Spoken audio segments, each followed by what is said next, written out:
Hello students, ये है आपका लेक्चर नंबर 8 और आज हम इसमें बात करने जा रहे हैं कंट्रीब्यूशन ऑफ मैनेजमेंट थिंकर, जो कि है पीटर ड्रकर। पीटर ड्रकर के कंट्रीब्यूशंस के बारे में मैनेजमेंट में। पीटर ड्रकर एक बहुत ही रेस्पेक्टेड मैनेजमेंट थिंकर हुआ करते थे, बहुत अच्छे राइटर भी, जिन्होंने बहुत सारी बुक्स भी लिखी थी और बहुत सारे मैनेजमेंट पे आर्टिकल भी लिखे हैं।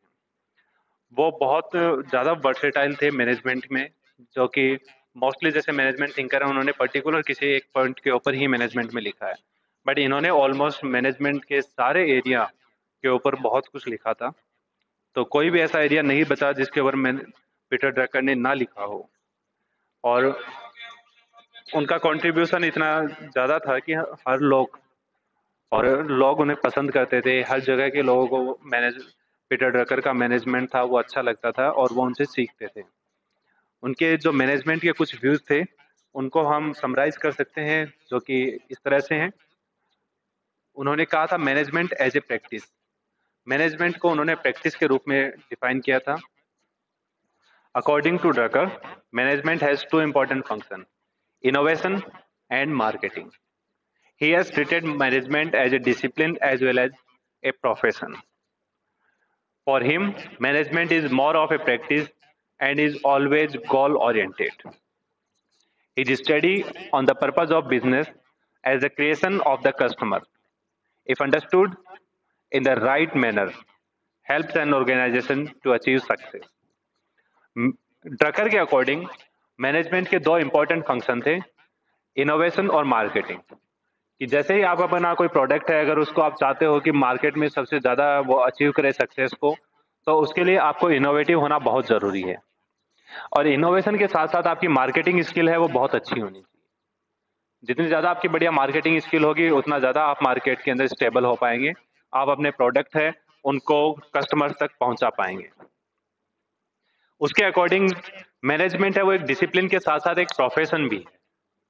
कि मैनेजमेंट है तो आपको हर एक चीज को प्रोफेशनली ध्यान रखना होता है, आपको उसके अंदर सारी चीजों का अच्छे से मैनेज करना आना चाहिए, तो उन सब चीजों का भी आपको अच्छे से ध्यान रखना पड़ता है। मैनेजमेंट कभी भी ये नहीं है कि आप प्रैक्टिस करते रहें और उसके बाद आप रिजल्ट के लिए वेट करें। मैनेजमेंट के अकॉर्डिंग आपको गोल ओरिएंटेड होना चाहिए। आप पहले अपने गोल डिसाइडेड करें, गोल डिसाइड करने के बाद आप उसकी प्रैक्टिस स्टार्ट करें कि अब हमें इस गोल को अचीव करने के लिए क्या चीजों की जरूरत होगी और किस तरह से हम इस गोल को अचीव कर सकते हैं। उसकी जो स्टडी थी, पर्पस था बिजनेस के लिए, उसके अकॉर्डिंग आपके मैनेजमेंट का पर्पस कस्टमर का क्रिएशन। अगर आप कस्टमर बना लेते हैं तो वो आपका सही मायने में एक ऑर्गेनाइजेशन को सक्सेस अचीव करने में बहुत हेल्पफुल होता है। तो दैट मीन्स अपना फाइनल आउटपुट यही रहता है कि अगर हम ऑर्गेनाइजेशन चला रहे हैं, अपनी ऑर्गेनाइजेशन है, तो उसका फाइनल आउटपुट अपना प्रोडक्ट है डेवलप करना और सेल करना। अगर आपके पास कस्टमर नहीं होंगे तो आप किसको सेल कर पाएंगे? तो इसके लिए आपके कस्टमर होना बहुत जरूरी है, कस्टमर क्रिएट करना बहुत जरूरी है। जितने ज्यादा कस्टमर क्रिएट करेंगे उतना ज्यादा अपनी ऑर्गेनाइजेशन को हमेशा बेनिफिट होगा। Drucker's view on innovation is equally important in order to pay emphasis during the development of a new product.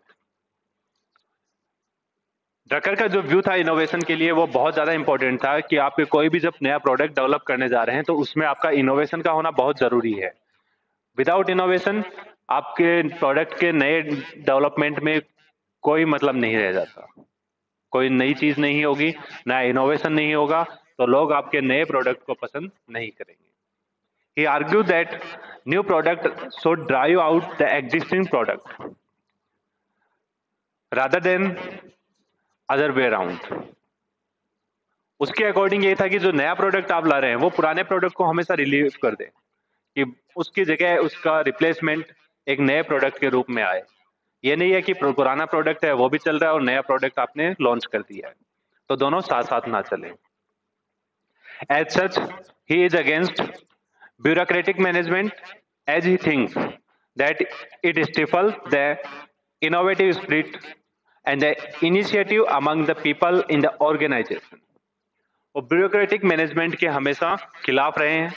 उनके अकॉर्डिंग ये किसी भी वर्कर में या किसी भी ऑर्गेनाइजेशन के पीपल्स में इनोवेटिव स्पिरिट और इनिशिएटिव लेने की कैपेबिलिटी है, उनको खत्म कर देता है।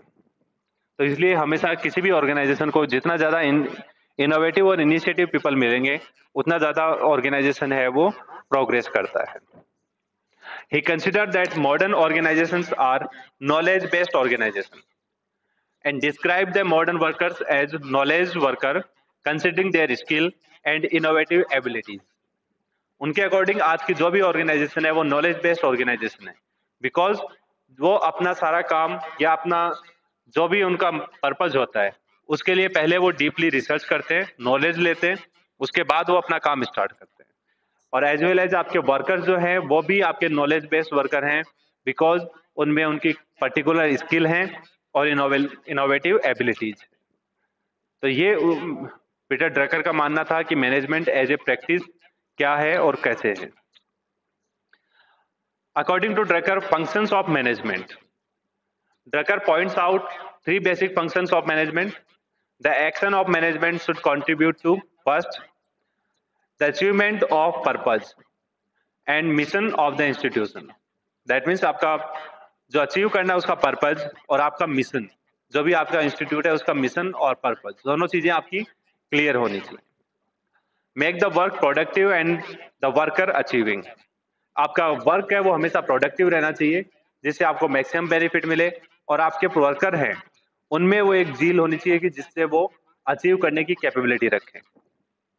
Number 3, effective management of social responsibilities, आपके मैनेजमेंट की कैपेबिलिटी जितनी हो कि वो जो भी उसको रेस्पॉन्सिबिलिटी दी जाती हैं अपनी ऑर्गेनाइजेशन के लिए और अपनी सोशल रेस्पॉन्सिबिलिटीज के लिए, उनको वो इफेक्टिवली मैनेज कर सके और फुलफिल कर सके। नेक्स्ट है ऑब्जेक्टिव सेटिंग्स।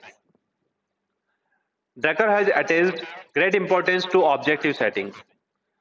ड्रकर ने हमेशा ऑब्जेक्टिव्स के बारे में बात की कि हम जब भी कोई काम करते हैं तो उसमें हमारा एक ऑब्जेक्टिव, एक गोल है वो हमेशा डिसाइड होना चाहिए।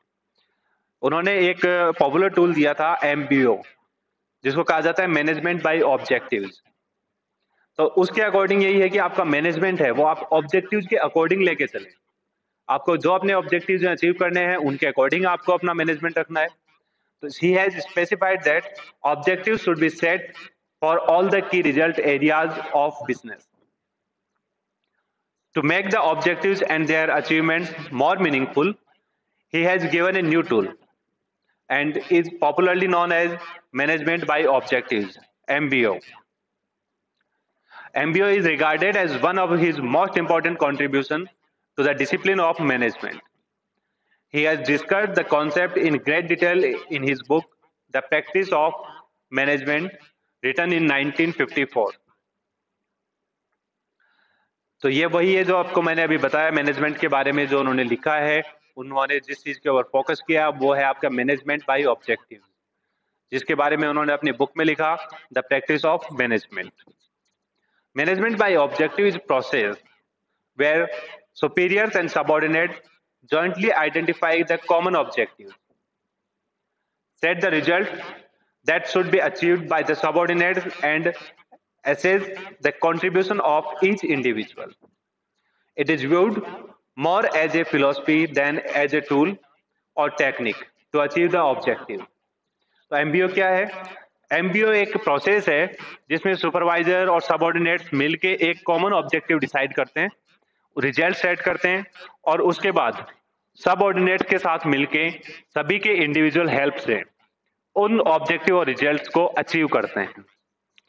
ये एक फिलॉसफी नहीं है, एक्चुअल में ये एक टूल है जो कि ऑब्जेक्टिव्स को अचीव करने के लिए काम में लिया जाता है। दैट मीन्स अगर आप पहले से प्री डिसाइडेड अपने ऑब्जेक्टिव्स होंगे, सभी उसी के ऊपर काम करेंगे, सबका एक कॉमन ऑब्जेक्टिव रहेगा, तो इस तरह से हम उस ऑब्जेक्टिव को अचीव कर सकते हैं, हमें जो हमारा डिजायर्ड रिजल्ट है वो मिल सकता है। नेक्स्ट पॉइंट था उनका ओरिएंटेशन टुवर्ड्स जस्टिस। ड्रकर के अकॉर्डिंग अगर आप काम कर रहे हैं, अपनी ऑर्गेनाइजेशन है, तो आपके जितना आप विजनरी और फ्यूचरोलॉजिस्ट होंगे उतना आपके लिए बढ़िया रहेगा। Peter Drucker was also a great visionary and futurologist. He was ahead of others in visualizing the future trends that affect society. He visualized that concept of modern organization and its impact on society several years ago. His views on the many facets of modern cooperation have come into practical use now. To put it in his own words, he described the present as the age of discontinuity. Federalism, next point. Drucker advocated the concept of federalism. Federalism, according to him, involved centralized control in a decentralized structure. Federalism has certain positive values or other method of organizing. According to Drucker, federalism क्या था? उसके according centralise control in a decentralising structure, that means ऐसी structure जहां पे आपका control नहीं होना चाहिए बट वहां पे आपका कंट्रोल रहता है. आपने सभी को इंडिविजुअल रेस्पॉन्सिबिलिटी दी है बट फिर भी वहां पे उन सबको आपको रिपोर्टिंग करनी है, उन सब पे आपका कंट्रोल है. तो एक ऐसी स्ट्रक्चर जो कि डिसेंट्रलाइज्ड है बट वहां पे भी सेंट्रलाइज कंट्रोल है. तो इस तरह का उसका सिस्टम था, वो फेडरलिज्म कहलाता है. It set the top management free to devote itself to major policy formulation and strategy development. तो मेजर मैनेजमेंट जो है वो अपने आप को टॉप मैनेजमेंट छोटी मोटी चीजों में इन्वॉल्व ना करके बड़ी पॉलिसीज या फिर नई स्ट्रेटेजी हैं वो बनाने में अपने आप को इन्वॉल्व रखे. It defines the function and responsibilities of the employees. इसके अकॉर्डिंग एम्प्लॉयज को अपनी रेस्पॉन्सिबिलिटी है, खुद डिफाइन होती है, उन्हें अपना काम है वो खुद करना है. Number 3, it creates yardsticks to measure twin success and effectiveness in operating jobs.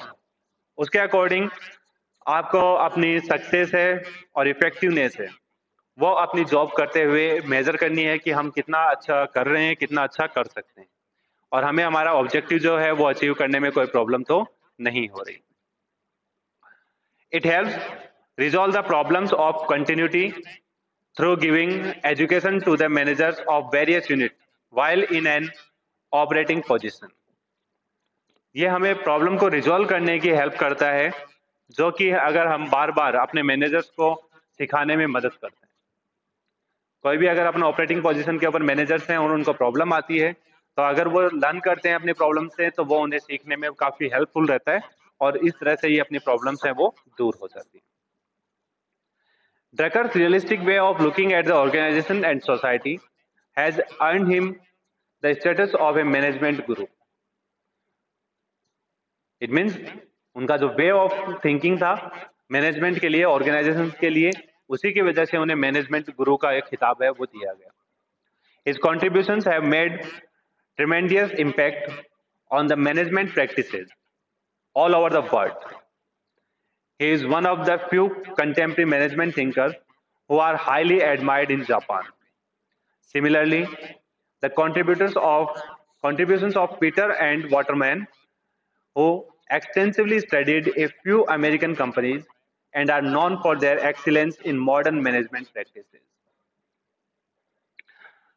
तो ड्रकर ने अपने कंट्रीब्यूशन से, अपनी मेहनत से, अपने मैनेजमेंट आइडियाज से अपने आप का एक ऐसा प्लेस बनाया वर्ल्ड में जिसे हर कोई एडमायर करता है. इवन इन जापान जहाँ पे बहुत कम लोगों को एडमायर किया जाता है बट वहाँ पे भी पीटर ड्रकर की वैल्यू थी और उन्हें एडमायर किया जाता था.